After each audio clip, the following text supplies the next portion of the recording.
today. What did getting the ACC honor, the Player of the Week honor, mean to you, just in the sense of reward? Well, I wasn't really expecting it. At the end of the day, I thought our group had a dominant performance over the weekend. We had a lot of individuals making some really key plays along the way.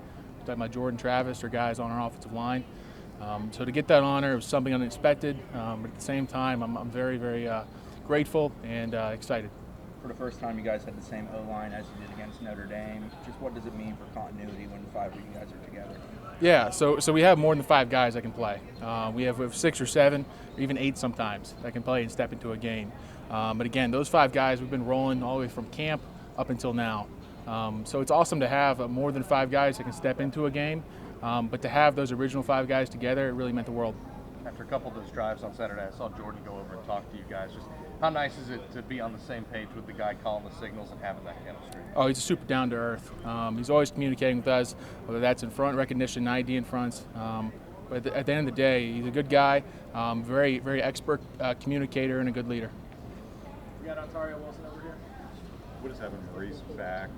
I know he's still kind of battling through injury, but having him back in the lab, what has he brought to you guys? Yeah, so Mo is a different type of body.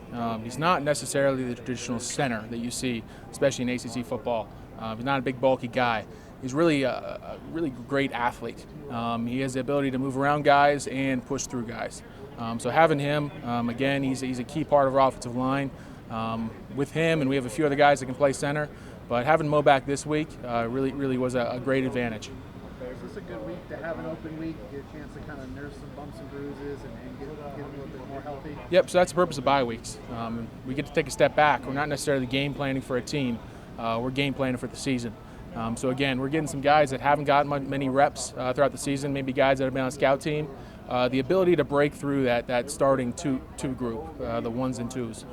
So again, that's the purpose of bye weeks, and we're excited to see it pan out.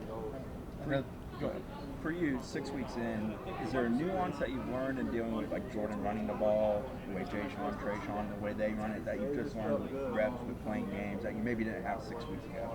Yeah, so I think it really is like what you talked, that continuity, whether that's just in the offensive line or the whole grand scheme of our offense. At the end of the day, it doesn't change much for me. I'm always just trying to dominate my guy, dominate my block, and finish him at the echo of the whistle. Again, I'm playing in between the play, but I'm going to try to take him as far as I can go. Where do you feel like the unit has grown the most between Notre Dame and now? I know that might be a little hard with the different fronts you guys have used. In the run game. We ran the damn ball last week. We dominated the line of scrimmage. Our interior and the tackles did an awesome job coming off the ball, establishing that line of scrimmage and moving it 5 yards in front of us. So again, we're very pleased in our work last week, but again, we need to build off that. It's a good base to have. It's a good thing to show as we're halfway in the season. But again, we need to finish out the season on a good foot and continue to get better every week. Thank you. Thank you. Appreciate it, bro. Yes, sir.